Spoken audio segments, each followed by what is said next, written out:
All right, guys, get ready to pounce on these amazing chase pieces coming to you, courtesy of Pocket Change.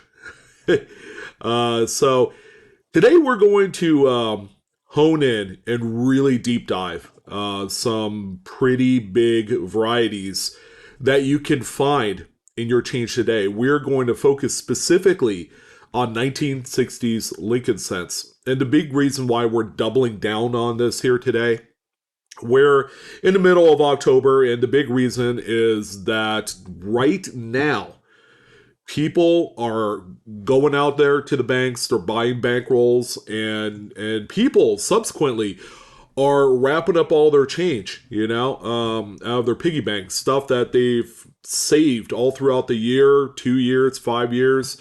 I know people have saved their change for over a decade plus.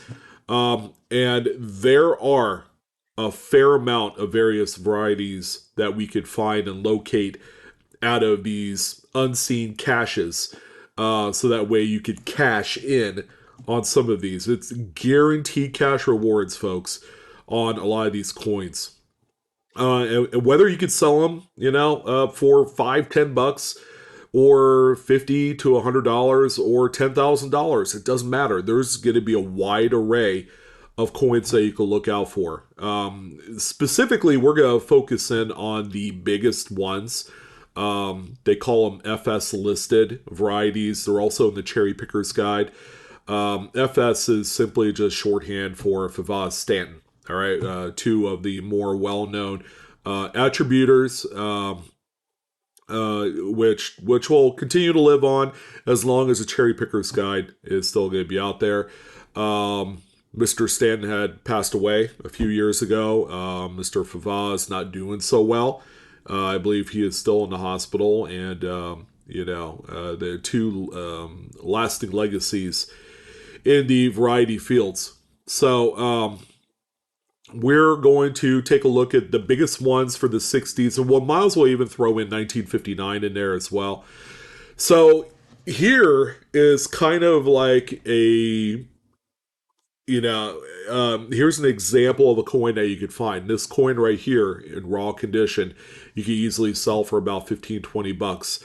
Every single one that you find is end up being cash that we all could use during this time of year as we approach Thanksgiving and Christmas.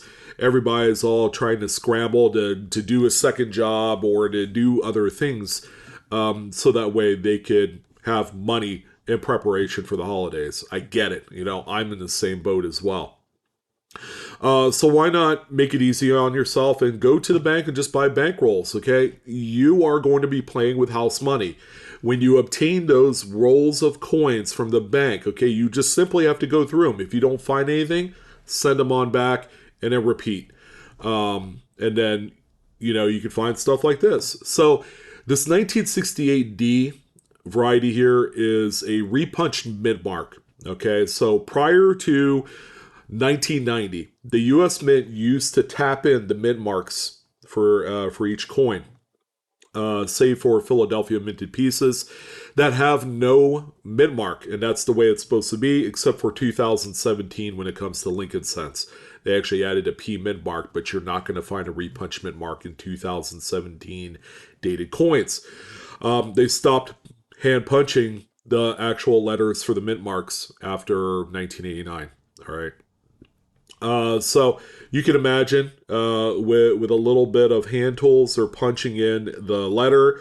Maybe they punched it a little bit too far to the left, and then they're going to go reset and retap, without caring one iota of whether that other mid mark is sitting way over to the left or way to the right.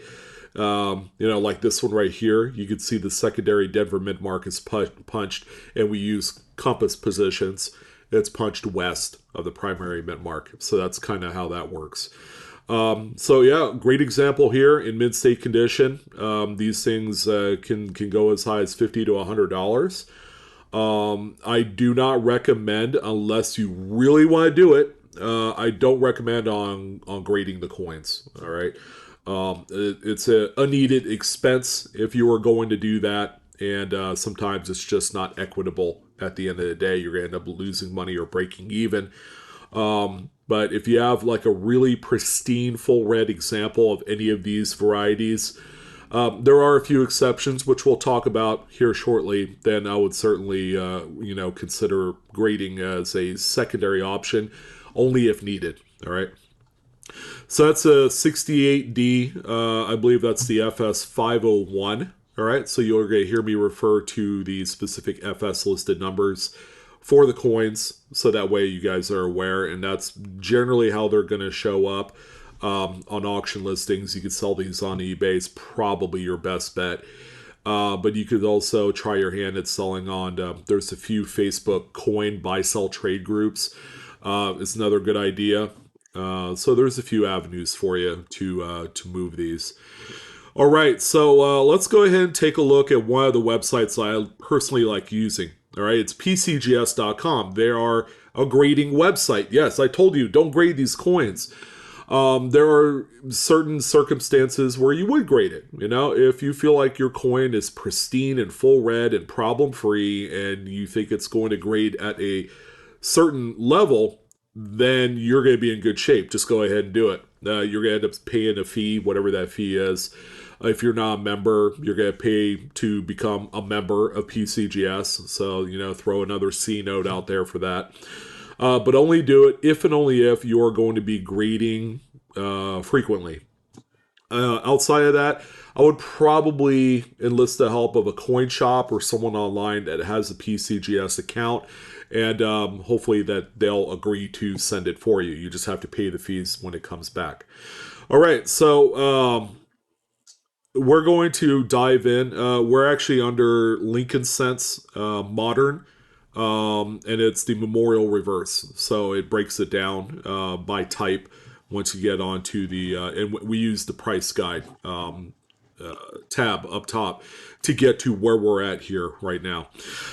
So you're going to see all of the dates starting with 1959. That's the first year of the Lincoln Memorial Cent. And then you go down from there. As the date gets older, then you're going to see it reflected onto this price guide.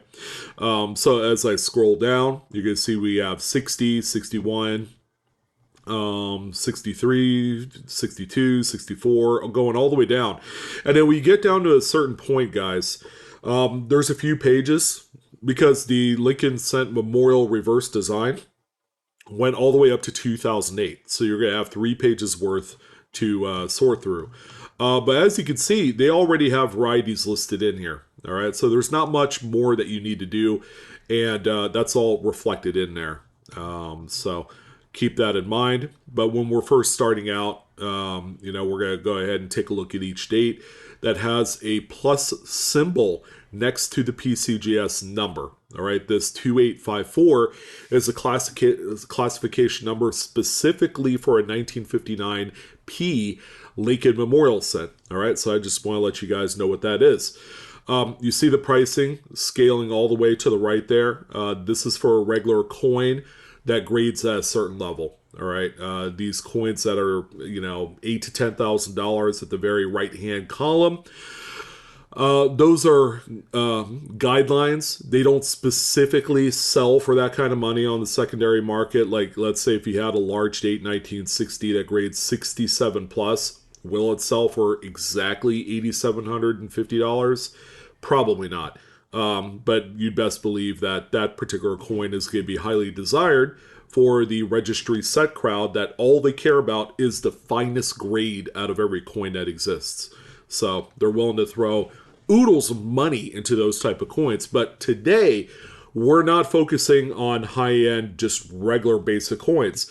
We're actually going to look for varieties that, regardless of what grade they are, they will have a secondary market. Again, whether it's $5, $10, $15, $20, or $50 to $100, $500, $10,000. There's going to be somewhere along that range where that coin is going to fit. So that's what we're going to focus on, is the varieties. All right, so 1959 has a plus mark next to it. So when we tap on the plus mark, you're going to see a drop down of 2 varieties. Okay, there's the FS101 and a FS104. Okay, and DDO simply means doubled die obverse. These are die varieties. So if I clicked on the first one, and then you can see kind of like a general idea here of how much these coins command on the secondary market. And compared to a regular coin, they're actually quite expensive. They're valuable. So this first FS101, when we click into this, generally it's going to show coins that are already graded. Like here's the first couple examples here, one in 66 and a pair of them in 65. So you could use any one of these coins to help you kind of take a look at the what they call diagnostics, right? You got to look at where the variety is, and then any sort of pickup points that make that variety happen. Maybe there might be a die gouge or certain specific die polish lines that you could only see on that variety. For more information, you could go onto a website like coppercoins.com, which will showcase some of those die markers. All right, so what you can do is you could hover over the picture of the coin, and then you could it'll drop this magnifier of sorts, and you can see the doubling on the date here. You could see the splits in the 5 and 9 pretty easily. You could see a much fatter 1 and 9 in the date. And if we went here to Liberty, you could see some very fine splits as well on T and Y. And then to a lesser extent, all the other letters. And then on the motto, In God We Trust, let's see if we went all the way to the right to Trust, you can see just a little bit of mild splitting there, nothing too crazy.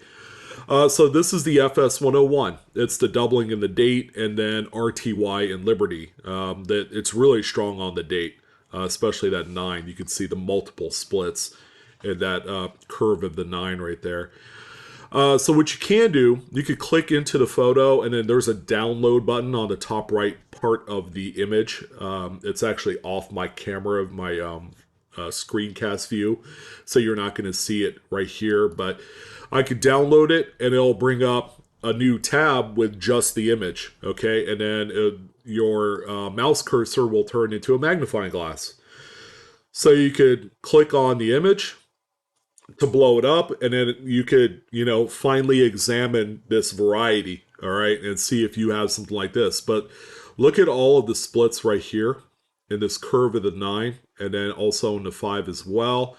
You have a much fatter 9 on this one, and then look how fat the 1 is. You even have a little bit of a split notch or a little bit of a step here on the bottom left of the 1. All right, so that's that's a pretty phenomenal variety right there, and it's no wonder why that this thing in mid-state condition sells for about $100 or so. Again, prices are very subjective. People will pay what they feel the variety is worth. Some of the big key points is photography. If you could take photography that's as good as what you're seeing here, I know that's kind of like a tall ask, but a lot of your standard smartphones, ladies and gentlemen, they could do that job admirably.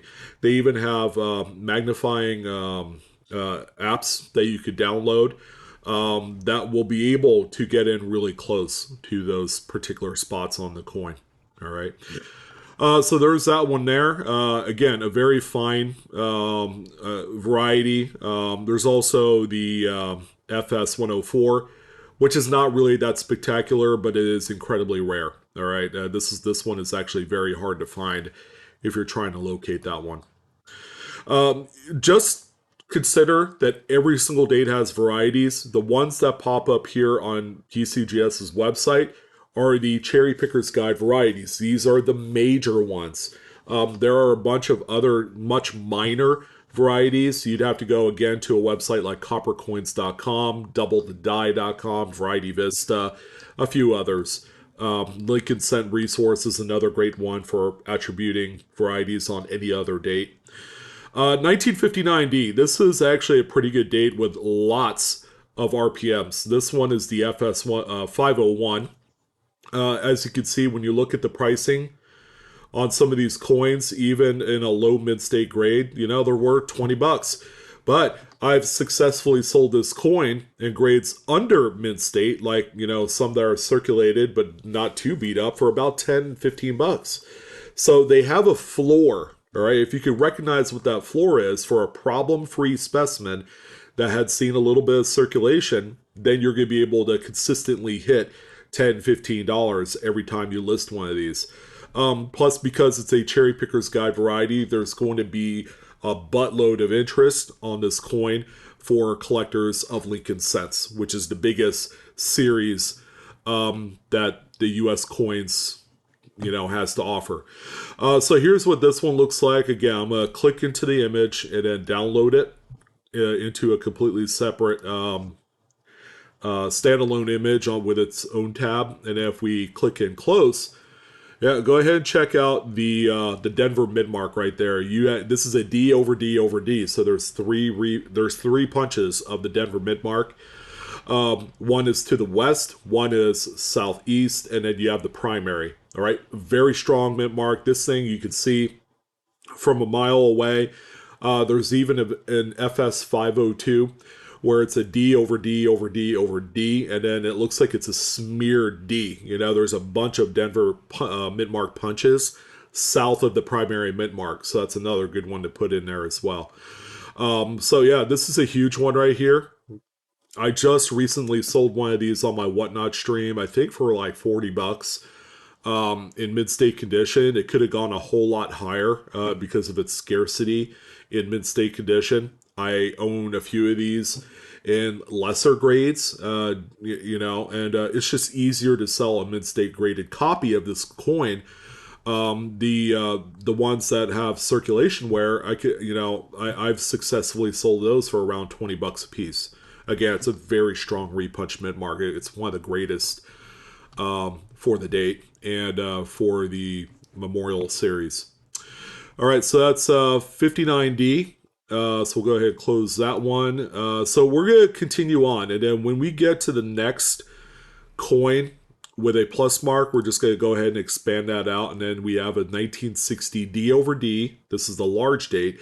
RPM 502. Okay, go ahead and take a look at the prices. Compare what a regular non-variety coin is compared to one with the variety, and you're going to see that there is extra value here. Okay. Circulated examples of this coin I've sold for around 10, 15 bucks. Very rarely do I sell any of these for under 10 bucks, and that's the good news. So this one is a really strong one. Let's go ahead and take a quick look at this. And boom, look at that. I mean, that thing sucker punches you right in the face. You have a completely repunch Denver mid-mark that's west of the primary mid-mark on this one. 1960 Denver. Lincoln cents are a favorite in the community. There are dozens, if not over 100 varieties to look for as far as mid-mark varieties, like repunch mid-marks on this date alone. Do not pass up a good 1960D. Look at every single one. And the big reason why here, let me show you. Because the RPMs are quite nice. But when we go to the next listing here, they have a completely separate listing for small over large date and an RPM. This is kind of like a best of both worlds scenario here. So this one, they actually designated its own close-up image because they want you to look at it. Excuse me. So this particular one, you can see actually the small 6 underneath the big 6. Okay, same with the 9. The 9 is a little bit smaller. And then the 0, you can see the small 0 and then a large date 0 right beyond that. And you can see a clearly defined split of that. Now, the RPM, I don't know if you guys can see it, is north of the primary. So it sits here between the 9 and the Denver mint mark. This is not the best picture to highlight that. This one's better. So let's go ahead and download this one. There you go. So you could see that faint Denver mint mark that was punched north. It goes right into the leading edge of the 9 right there.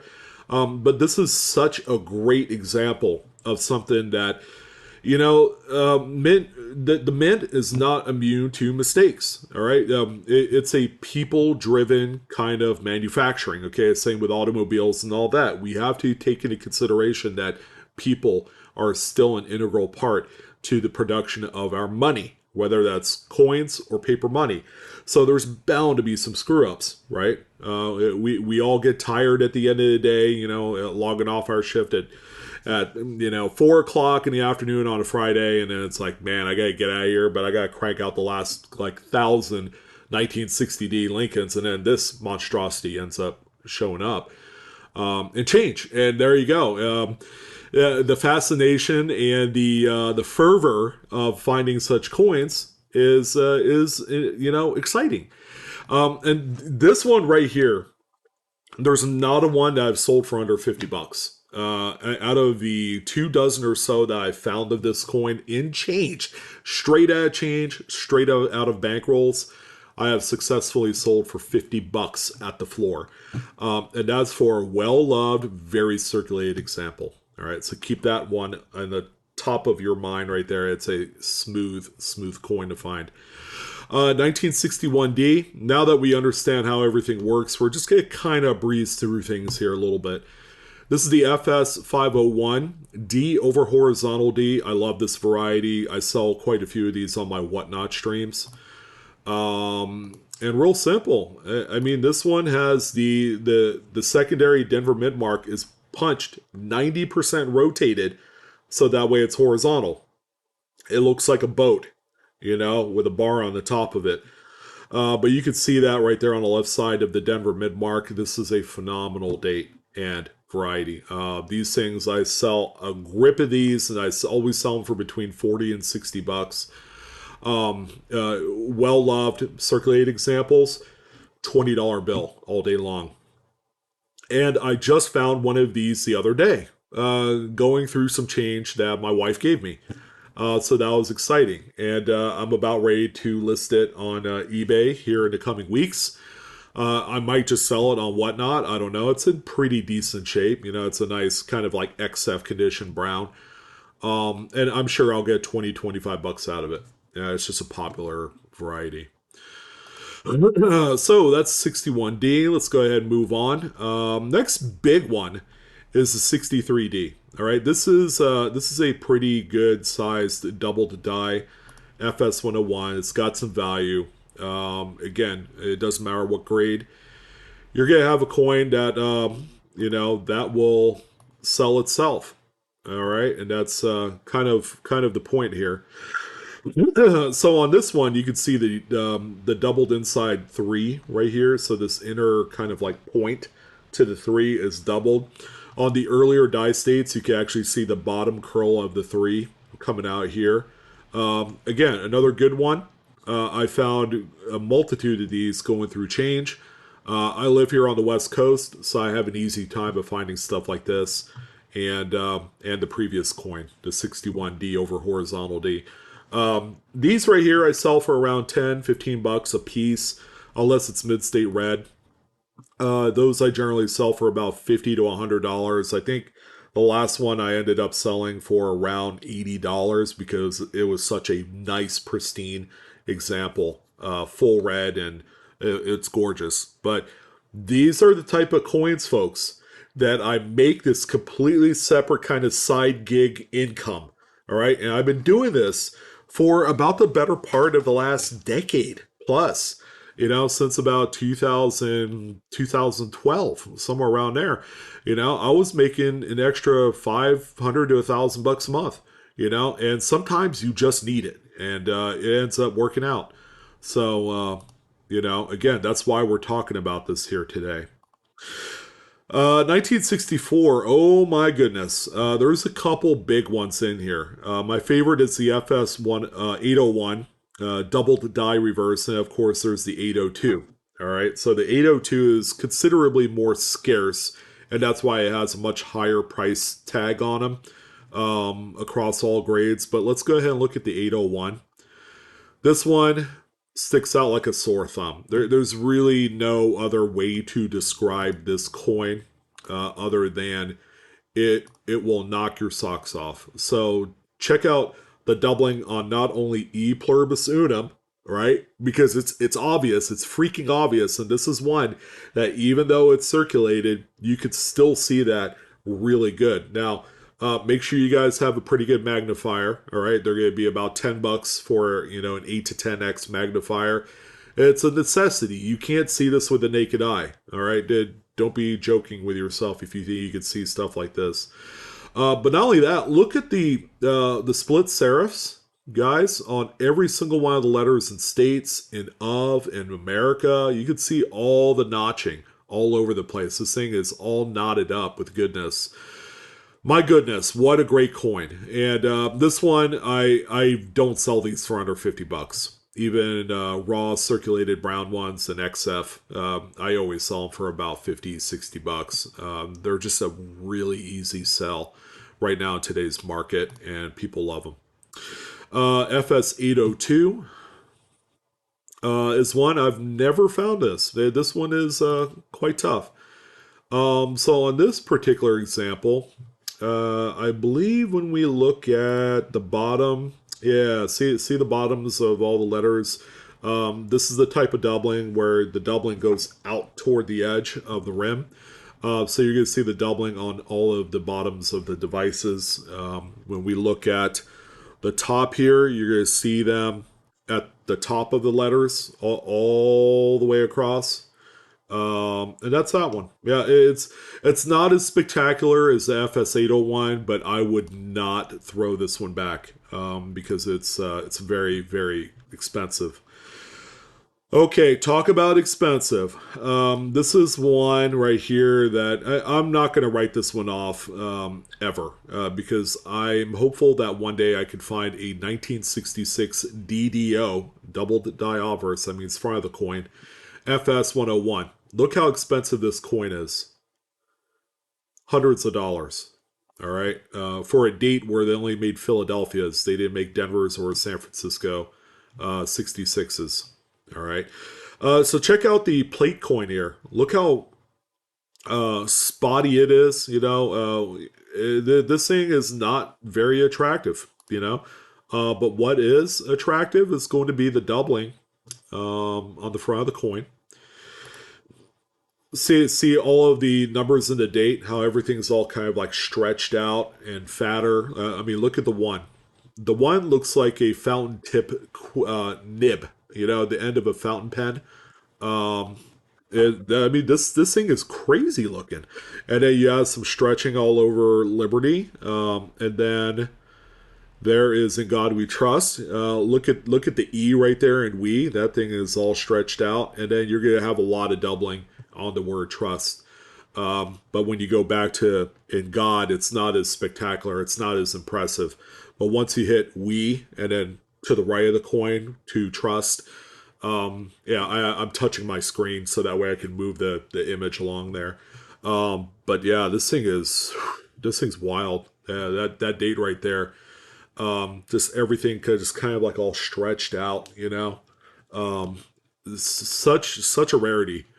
And I challenge you guys to look for things like this because this, my friends, if you had a mid-state condition coin, I mean, look at this thing. You can see all of like the water spots that had carbonized on the coin, and that's what it looks like when you get moisture on copper. Is that it turns into really dark gray or black specks. All right, it's carbon spotting. It's a form of corrosion.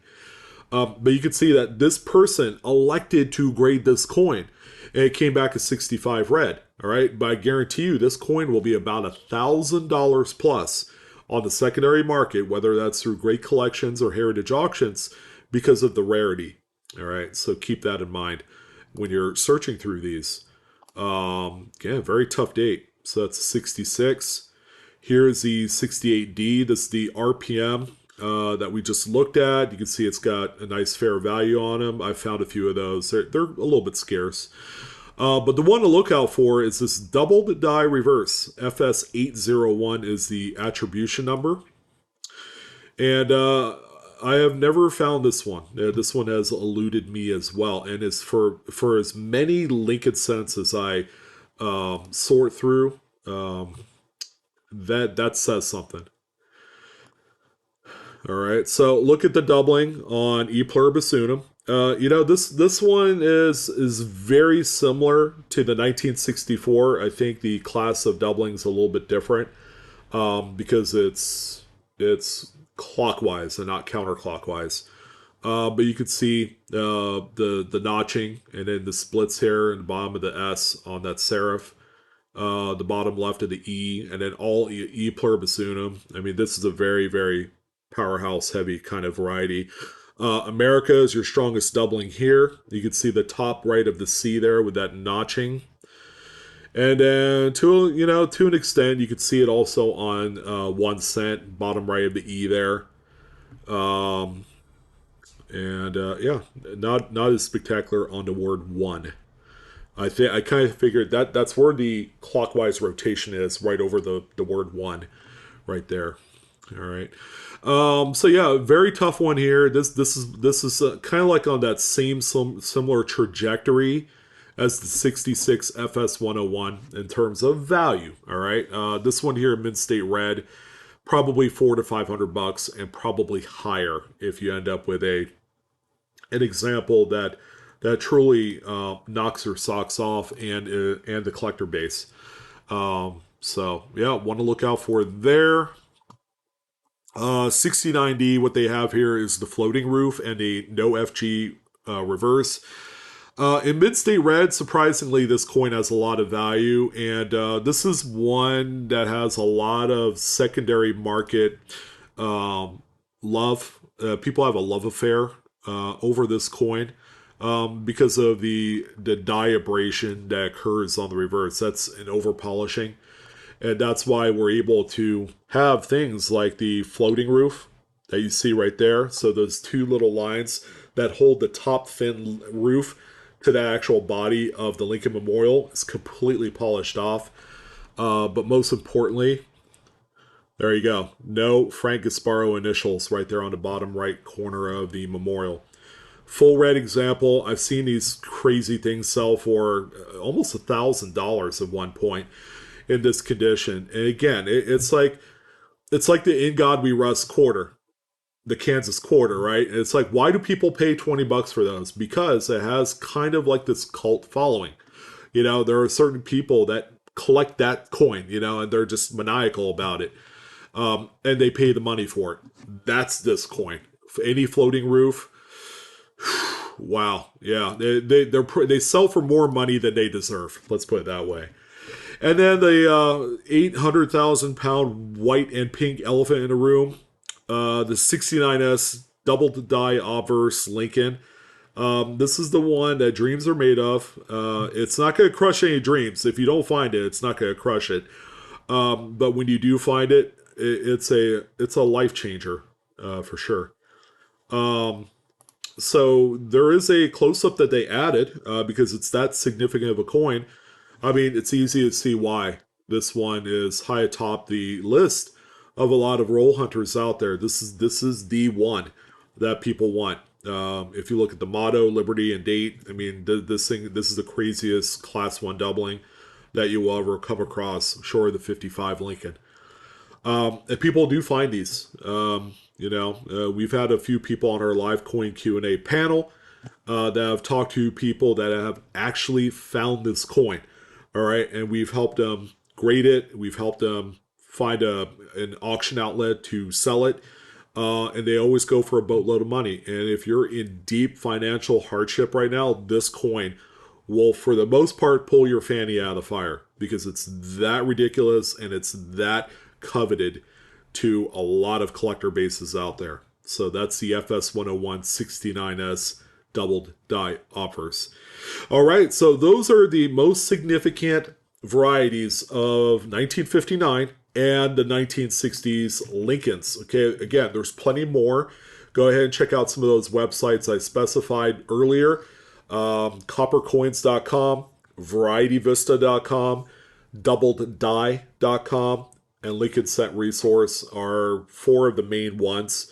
And of course, PCGS's CoinFacts also works pretty good. But again, it focuses more on the premier varieties that are listed in the Cherry Picker's Guide handbook. So there you go. I hope you got a little takeaway from this. We're going to do more. We'll probably end up doing 1970s here real soon. Lincoln Cent coins probably here in November as people continue to search through, their lots that they pick up from the bank or they buy from someone or they end up going through their own change. So I wish you guys nothing but the best of luck. Have fun with the hunt, as always. This is a hobby first. Enjoy coin collecting as it should be, and then secondary. Once you get some education down, you know what you're looking for. Then you can sell them. All right, and then do really well on them. So that's it. I'm your host Sean with Blue Ridge Silverhound, and I thank you guys for tuning in. Again, very long video, but very comprehensive with loads of information. And I wish you guys the best. So have fun with it, and go ahead and find yourself some treasures. And we'll love to hear about any sort of windfall you may have come across. That's it. I'll see you guys later. Happy hunting. Blue Ridge Silverhound out.